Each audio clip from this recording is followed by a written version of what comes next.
there's a real soft place in the earth right under it. On June 16th, 1987, Ron Wyatt and a film crew from the United States of America traveled to eastern Turkey at the express invitation of the governor of the Turkish province of Ari.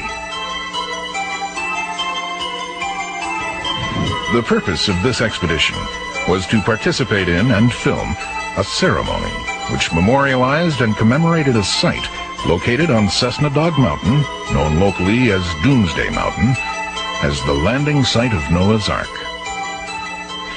The ceremony was the culmination of 10 years of meticulous, painstaking, often dangerous research by Ron and his associates.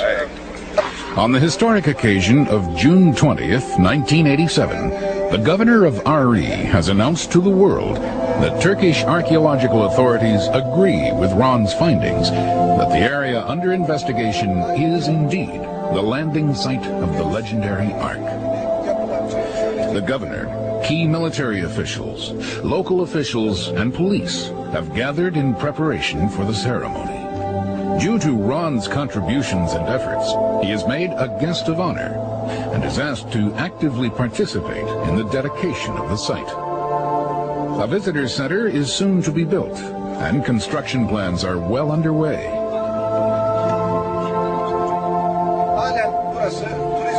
As the governor completes the dedication speech, the ceremony is completed with the holy sacrifice of a lamb. As each participant shovels commemorative concrete into the first footing, a prayer is said for the lamb's blood to cleanse the earth and keep the area free from evil. The governor has made the area an international park, and all faiths of the world are made welcome to visit and gaze upon what they believe to be the mortal remains of Noah's Ark.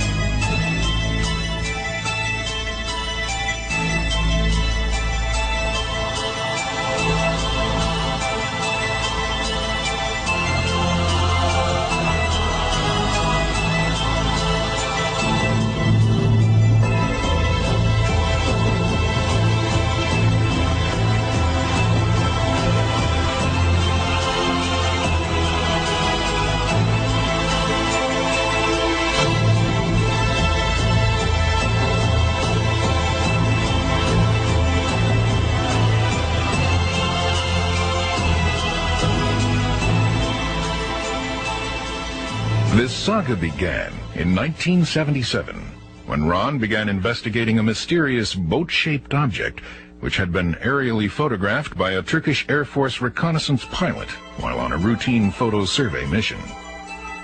The pilot, Lieutenant A. Curtis, took these photographs from an altitude of 10,000 feet, approximately 12 miles from Mount Ararat. They were examined by a Turkish captain assigned to photo interpretation, who spotted the symmetrical boat shape in what appeared at the time to be a lava flow. As a result, a team of Turkish explorers and researchers examined the object and discovered that its dimensions were indeed near those of the Ark as stated in the Bible, most particularly those of the length. In 1960, news of the photos reached the United States and soon caught the attention of a group of scientists and explorers known as the Archaeological Research Foundation. A second expedition to the site was soon formed under the aegis of Turkish military officers in a joint Turkish-American exploratory endeavor. Included in the American team was businessman Wilbur Bishop, who provided this footage of the 1960 expedition. The trip to Dogabaja started, of course, in Ankara. We flew the Turkish airline to Erzurum. From there, I rented a Fiat station wagon, and we went from there to Dogabaja. The Turkish people knew what we were talking about, of course, and we went by the van over to this camp, which is right near the entrance to Persia. And there we rode horseback over to the site. The American team journeyed to the site accompanied by the Turkish soldiers. Upon reaching the site, Wilbur gives us the team's reactions concerning the first viewing of the object. Well, we got off of the horses and we looked down and see it right from there. We was about, I guess, 500 feet from the site, the side of the hill. We walked down from there. We had to jump several crevices in the earth from the earthquakes that had happened. All of us thought it was a boat. So we left. When we didn't find any timber or anything, well, we figured it wasn't there. Also with the American team was Dr. Arthur Brandenberger, a stereophotogrammetry expert. After studying the object and comparing the measurements to those in the aerial photos, he was quoted as saying, "I have no doubt at all that the object is a ship. In my entire career, I have never seen an object like this on a stereo photo." However, the rest of the team aren't convinced. So, due to the lack of finding evidence to match their hopes and expectations, they prepare to blow a hole in the side of the object. Of course, we took a movie of trying to explode part of it out. I asked the Colonel Backel if he had some dynamite. He says, "No, but we got plenty of black powder." And so I told him, "Go get it." And we got it and blew the hole in, and later I found out now that was one of the timbers was right there, but we didn't recognize it. The team sets the explosive and, following the blast, still finds nothing that they recognize as evidence which would convince them or others that the ship-shaped object is the fabled Ark. Again, finding nothing to bolster their waning enthusiasm, they abandon their quest and the site and return home.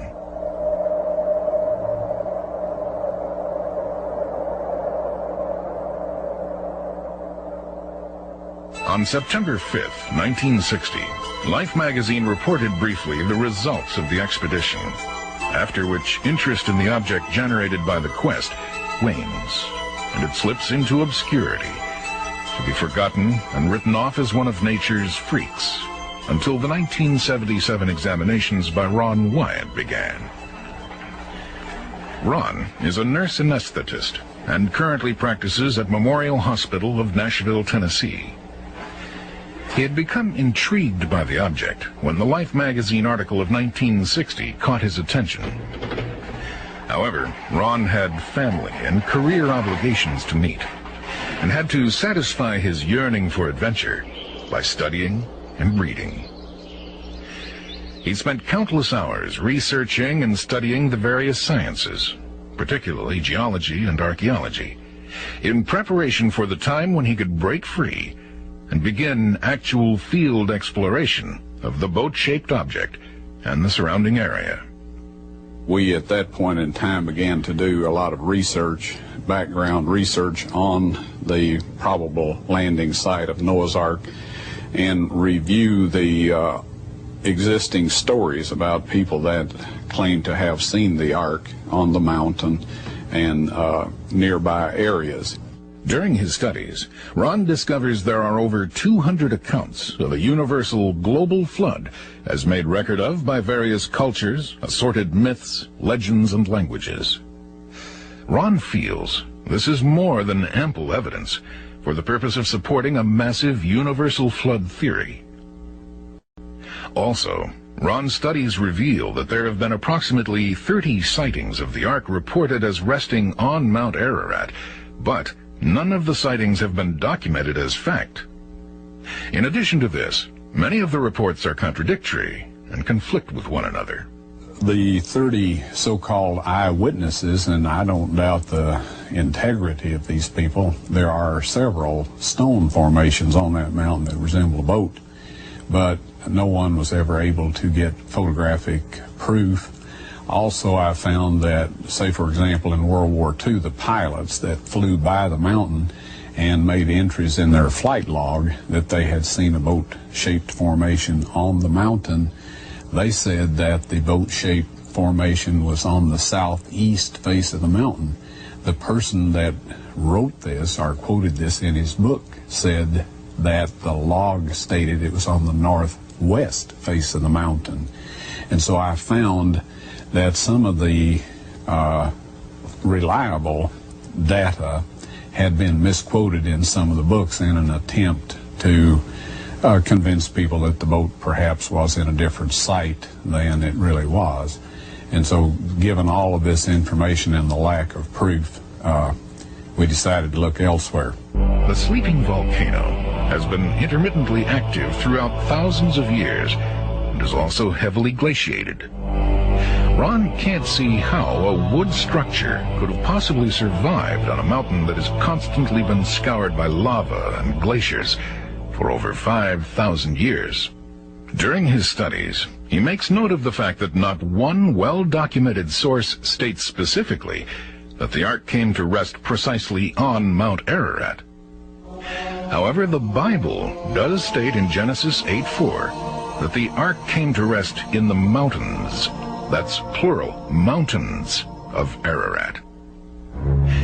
Could it be that the ark came to rest on a smaller sister mountain of Ararat proper? Have well-intending prior expeditions searched Ararat only because it is the highest point in the area, and as a result, overlooked and neglected other possible landing sites of the ark? Point by point, Ron begins to build a case for the possibility of the ark not being on Mount Ararat proper. Due to these conclusions drawn from his extensive research, he is more intrigued than ever concerning the possibilities of the site, which was explored and summarily abandoned by the 1960 expedition.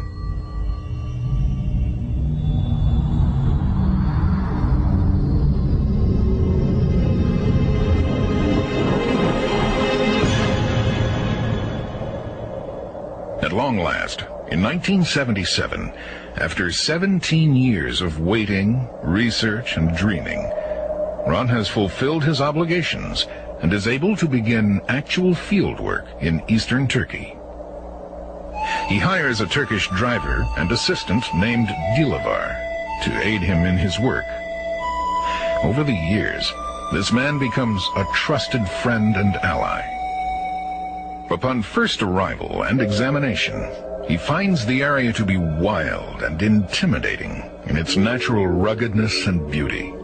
He remembers wondering how he would ever possibly discover what he was searching for in this vast, lonely region.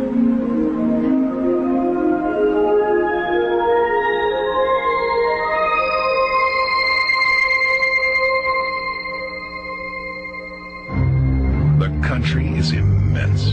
Its wide, expansive vistas, and Ron finds it to be rich in geologic history. The area is also blessed with the wealth of many wondrous relics from antiquity and treasures from civilizations past.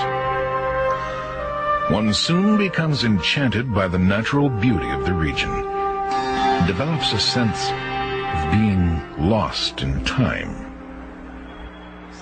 In determining precisely where to begin his investigations, Ron approaches the matter differently than his ark hunting predecessors.